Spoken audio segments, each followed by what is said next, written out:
اعوذ باللہ من الشیطان الرجیم بسم اللہ الرحمن الرحیم الحمد للہ رب العالمین الصلاۃ والسلام علی محمد وعلی آلہ وسلم۔ انشاءاللہ آج ہم سورہ کاف کے تیسرے رکوع کا مطالعہ کریں گے۔ اس سے پچھلے رکوع کا خاتمہ اس بات پہ ہوا تھا کہ ہدایت اللہ تعالیٰ کے ہاتھ میں ہے، اور اللہ تعالیٰ اس کو ہدایت دیتے ہیں جو ہدایت کی خاطر ان کی طرف رجوع کرتا ہے۔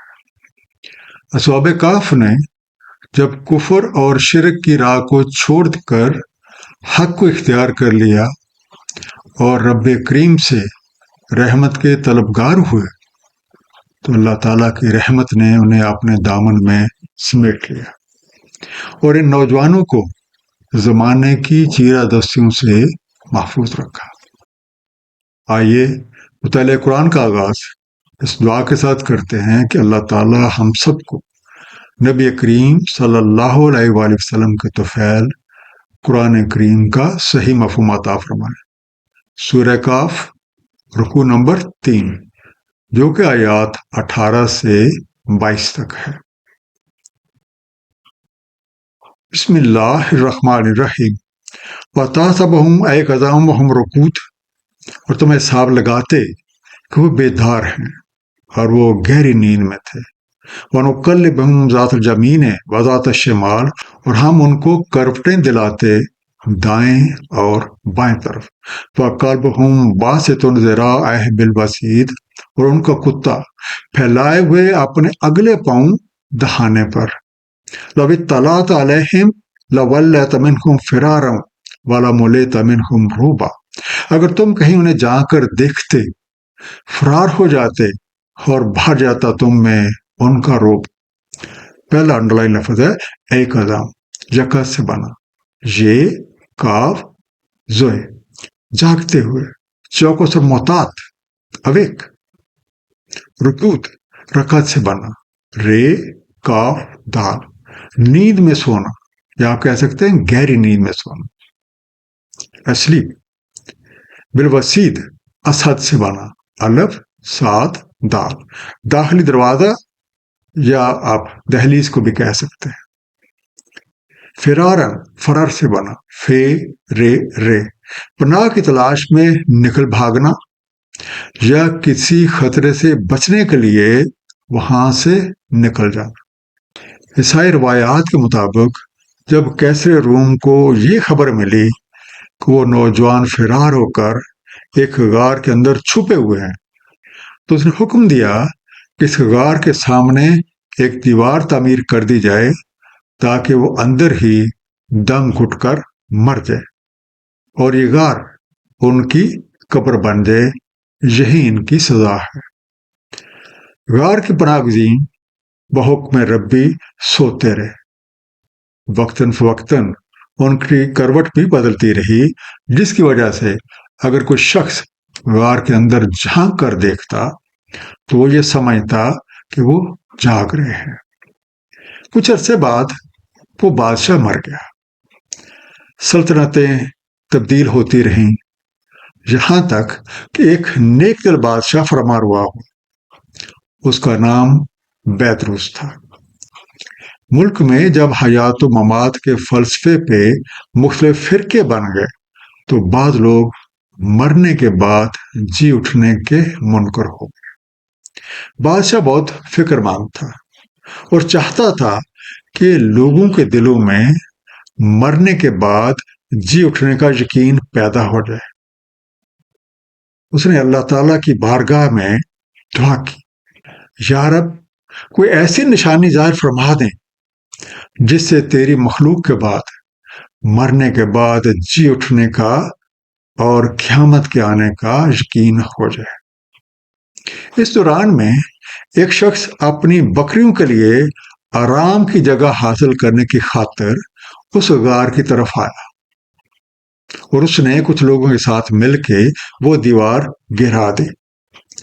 دیوار گرانے والوں پہ کچھ ایسی ہیبت طاری ہوئی کہ وہ وہاں سے بھاگ نکلے، جیسا کہ اس آیت میں ارشاد ہوا کہ اگر تم انہیں کہیں جھانک کر دیکھتے تو فرار ہو جاتے اور تم پہ ان کے نظارے کی دہشت طاری ہو جاتی۔ وَكَذَلِكَ بَعَثْنَاهُمْ لِيَتَسَاءَلُوا بَيْنَهُمْ، اور اسی طرح ہم نے انہیں اٹھا دیا تاکہ وہ سوال کریں آپس میں۔ قَالَ قَائِلٌ مِّنْهُمْ كَمْ لَبِثْتُمْ، کہا ایک کہنے والے ان میں سے کتنی دیر رہے تم؟ قَالُوا لَبِثْنَا يَوْمًا أَوْ بَعْضَ يَوْمٍ، انہوں نے کہا رہے ہم ایک یوم یا کچھ حصہ یوم کا۔ قَالُوا رَبُّكُمْ أَعْلَمُ بِمَا لَبِثْتُمْ، انہوں نے کہا تمہارے رب کو خوب معلوم ہے جتنی دیر تم رہے۔ انڈر لائن لفظ ہے لبستم، لبس سے بنا، لام بے سے، تم اس حالت میں رہے، یو ریمینڈ۔ بحکم ربی اصحاب کہف فرحاں اور شاداں اٹھے، چہرے شگفتہ، طبیعتیں خوش اور زندگی کی تر و تازگی موجود۔ انہیں اس بات کا کوئی اندازہ نہیں تھا کہ وہ کتنا عرصہ سوئے رہے ہیں۔ جاگنے پر ایک دوسرے کو سلام کیا، نماز کے لیے کھڑے ہوئے اور فارغ ہو کر آپس میں بات چیت کرنے لگے۔ ایک بولا کہ کتنی دیر سوتے رہے؟ کسی نے کہا ہم سوتے رہے ایک دن یا اس سے کم۔ بہرحال بات اس پہ ختم ہوئی کہ رب کریم کو ہی خوب معلوم ہے کتنا عرصہ وہ اس حالت میں رہے۔ اسی سورہ کی آیت نمبر 25 میں ان کے سونے کی مدت کا کچھ بیان ہے، اور وہ رہے اپنے غار میں 300 اوپر 9 برس۔ آیت جاری ہے۔ فَبَعْثُوا أَحَدَكُمْ بِوَارِقِكُمْ هَٰذِهِ إِلَى الْمَدِينَةِ، بس بھیجو اپنے میں سے ایک کو اپنے سکھوں کے ساتھ شہر کی طرف۔ فَلْيَنظُرْ أَيُّهَا أَزْكَىٰ طَعَامًا، تو چاہیے خوب نظر ڈال لے وہاں کون سا طعام پکیزہ تر ہے۔ وَلْيَأْتِكُم بِرِزْقٍ مِّنْهُ، سو لے آئے تمہارے پاس کچھ رزق اس میں سے۔ وَلْيَتَلَطَّفْ وَلَا يُشْعِرْنَ بِكُمْ أَحَدٌ، اور چاہیے کہ لطافت برتے اور ناشعور ہونے دے تمہارے بارے کسی کو۔ تو پہلا انڈر لائن لفظ بِوَارِقِكُم، ورق سے بنا، واؤ رے کاف، اپنے کچھ سکے یا کاغذ کے نوٹ ورق کے ساتھ، سم لیف اور نوٹ۔ لَيَتَلَطَّفْ، لطف سے بنا، لام توئے فی، غیر محسوس انداز میں کام کرے، نزاکت یا باریک بینی سے کام لے، سٹل۔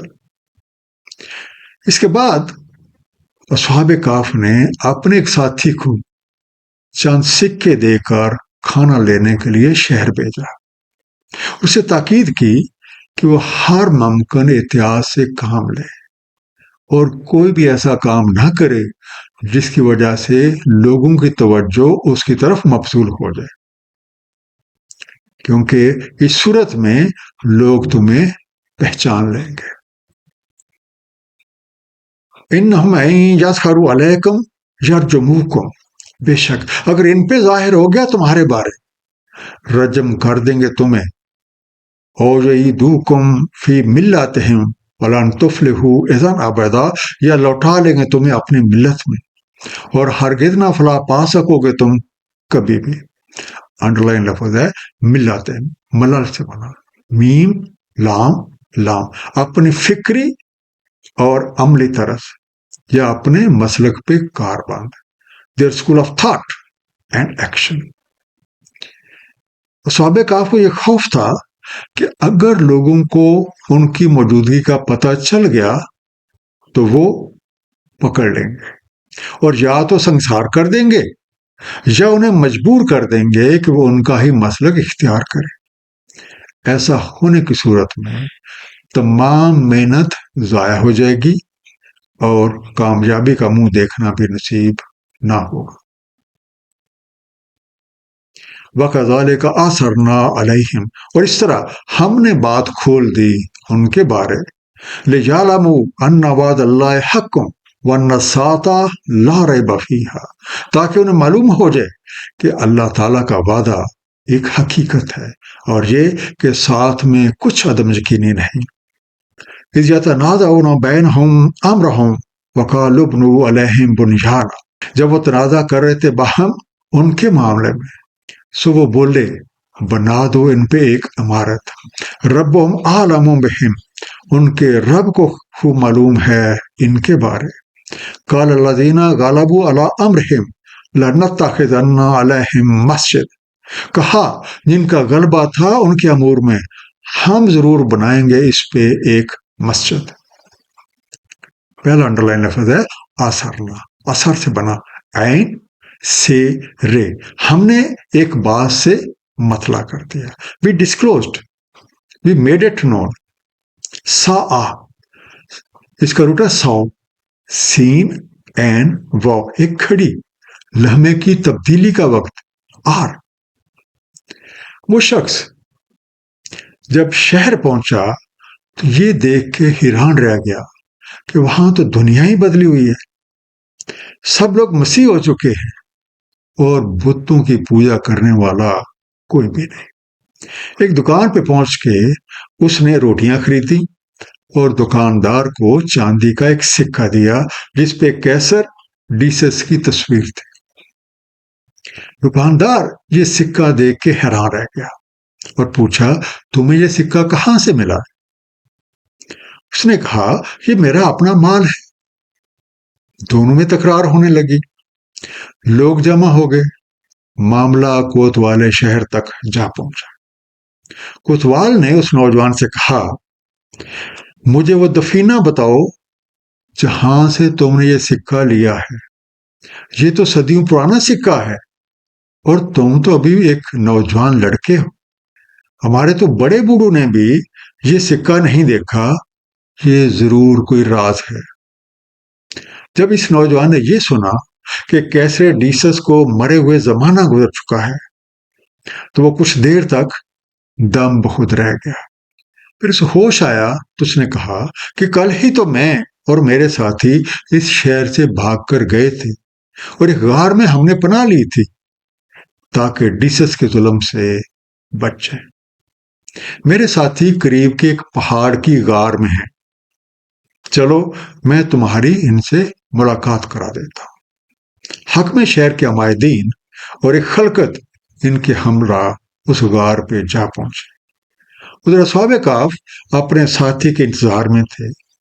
ایک ہجوم کو دیکھ کے وہ سمجھے کہ ان کا ساتھی پکڑا گیا ہے اور سرکاری اہلکار ان کی تلاش میں ادھر آ رہے ہیں۔ بہرحال جب وہ لوگ وہاں پہ پہنچے تو انہیں یقین آ گیا کہ واقعی یہ کیسرے ڈیسس کے زمانے کے لوگ ہیں اور اللہ تعالیٰ کے حکم سے اتنی طویل مدت سوتے رہے اور اب اٹھائے گئے ہیں تاکہ لوگوں کے لیے موت کے بعد زندگی کی ایک دلیل بن جائے۔ حاکم وقت نے جب ایک پرانے شاہی صندوق کو کھولا تو اس میں سے ایک تختی برآمد ہوئی۔ اس تختی میں ان نوجوانوں کے نام اور ان کے کتے کا نام بھی درج تھا، اور اس تختی پہ یہ تحریر تھا کہ یہ جماعت اپنے دین کی حفاظت کے لیے کیسرے ڈیسس کے ڈر سے اس غار میں پناہ گزین ہوئی، اور بادشاہ نے خبر پا کے ایک دیوار سے انہیں غار میں بند کرنے کا حکم دیا تھا۔ یہ لوح پڑھ کے سب کو بہت تعجب ہوا اور لوگ اللہ کی حمد و ثنا کرنے لگ گئے کہ اس نے ایک ایسی نشانی ظاہر کر دی ہے جس سے موت کے بعد اٹھنے کا یقین حاصل ہو جاتا ہے۔ حاکم شہر نے اپنے بادشاہ بیدروس کو اس واقعہ کی اطلاع دی۔ بادشاہ اپنے امراء اور عمائدین کو لے کر غار پہ حاضر ہوا اور سجدہ شکر بجا لایا کہ اللہ تعالیٰ نے اس کی دعا کو قبول کیا ہے۔ اصحاب کہف نے بادشاہ سے ملاقات کی اور اس کے بعد دوبارہ اس غار کے اندر لوٹ گئے۔ لوگوں میں اس بات پہ کافی بحث و تمحیص ہوتی رہی کہ ان نوجوانوں کا معاملہ کیسے طے کیا جائے۔ عمرا اور عمائدین نے یہ بات طے کر دی کہ وہاں ایک مسجد تعمیر کر دی جائے۔ سَيَقُولُونَ ثَلَاثَةٌ رَابِعُهُمْ كَلْبُهُمْ، اب یہ کہتے ہیں کہ وہ 3 تھے، چوتھا ان کا کتا۔ وَيَقُولُونَ خَمْسَةٌ سَادِسُهُمْ كَلْبُهُمْ رَجْمًا بِالْغَيْبِ، اور یہ کہتے ہیں 5 تھے اور چھٹا ان کا کتا پھینکنا بن دیکھے۔ وَيَقُولُونَ سَبْعَةٌ وَثَامِنُهُمْ كَلْبُهُمْ، اور یہ کہتے ہیں وہ 7 تھے اور 8واں ان کا کتا۔ قُلْ رَبِّي أَعْلَمُ بِعِدَّتِهِمْ مَا يَعْلَمُهُمْ إِلَّا قَلِيلٌ، کہہ دیں میرا رب خوب جانتا ہے ان کی تعداد، نہیں علم رکھتے ان کے بارے مگر تھوڑے سے۔ فَلَا تُمَارِ فِيهِمْ إِلَّا مِرَاءً ظَاهِرًا، بس نہ الجھے آپ ان کے بارے مگر ظاہری طور پہ۔ وَلَا تَسْتَفْتِ فِيهِمْ مِنْهُمْ أَحَدًا، اور نہ آپ دریافت کریں ان کے بارے ان میں سے کسی سے۔ انڈر لائن لفظ ہے رجمن، رجم سے بنا، رے چین می، دور کر دینا، کاسٹڈ اوے۔ دوسرا انڈر لفظ ہے تستفتے، فتی سے بنا، فے تے یہ، پوچھیں، انکوائر۔ اس زمانے میں قیامت اور آخرت کے مسئلے پہ زور و شور سے بحث جاری تھی۔ یہودیوں کا ایک فرقہ جس کا نام صدوقی تھا، کھلم کھلا آخرت کا منکر تھا۔ صدوقی ایسی ایسی دلیلیں پیش کرتے تھے جن سے آخرت کی زندگی مشکوک ہو جاتی تھی، جبکہ عیسائی علماء کے پاس کوئی ایسی وزنی اور حتمی دلیل نہ تھی جسے وہ ثابت کر دیتے کہ اس دنیا کے بعد آخرت کی بھی ایک زندگی ہے۔ صدوقیوں کے شعور اتنے پست تھے کہ ان کے ذہن میں یہ بات نہ آتی تھی کہ مرنے کے بعد، دوبارہ جی اٹھنے کے بعد حساب کتاب کا عمل شروع ہوتا ہے۔ اس بحث و تحمیس میں منکرین آخرت کا پلہ بھاری تھا۔ اللہ تعالیٰ نے اس گمراہی کو ختم کرنے کے لیے اصحاب کہف کو جگا دیا۔ ان کی تعداد کے بارے میں بحث لاحاصل ہے۔ اللہ تعالیٰ نے جتنا مناسب سمجھا قرآن کریم میں بیان فرما دیا ہے، کیونکہ اصل بات تعداد نہیں بلکہ وہ طرز عمل اور طرز فکر ہے جو ان نوجوانوں نے اختیار کی اور رب کریم کی رحمت کے حقدار ٹھہرے۔ اللہ تعالیٰ کے لیے یہ کوئی مشکل کام نہیں ہے کہ وہ کسی کو 300 سال یا اس سے بھی زیادہ عرصہ گزرنے کے بعد دوبارہ بیدار کر دے، اور اس شخص یا اشخاص کی شکل و صورت میں کوئی تبدیلی واقع نہ ہو۔ اللہ تعالیٰ جب چاہیں، جہاں چاہیں، غیر معمولی مظاہر عام ہو جاتے ہیں۔ ایک مختصر سا خلاصہ اس رکوع کا، اصحاب کہف جان بچا کر غار میں جا چھپے اور اس میں بحکم ربی سوتے رہے۔ وقتاً فوقتاً ان کی کروٹ بھی بدلتی رہی، جس کی وجہ سے اگر کوئی شخص اس غار کے اندر جھانک کر دیکھتا تو اسے لگتا کہ وہ جھاگ رہے ہیں اور وہ خوف زدہ ہو کے بھاگ جاتا۔ ایک عرصے کے بعد جب انہیں اٹھایا گیا تو انہیں یہ معلوم نہ تھا کہ وہ کتنا عرصہ سوئے رہے۔ انہوں نے ایک آدمی کو چند سکے دے کر کھانا لینے شہر بھیجا، اور یوں اللہ تعالیٰ نے اپنی حکمت کے ساتھ اس شہر کے لوگوں پر ان کی موجودگی ظاہر کر دی اور اصحاب کہف کو حیات بعد الممات کی نشانی بنا کے پیش کیا۔ لوگ ان کی تعداد کے بارے میں طرح طرح کے اندازے لگاتے ہیں، حالانکہ اصل بات ان کی تعداد نہیں بلکہ وہ طرز عمل ہے جو انہوں نے اختیار کی تو اللہ تعالیٰ کی رحمت کے مستحق ہو گئے، اور اس طرح انہوں نے زندگی کا مقصد پا لیا۔ صدق اللہ العلی العظیم، صلی اللہ تعالی علی حبیبہ محمد و آلہ وسلم۔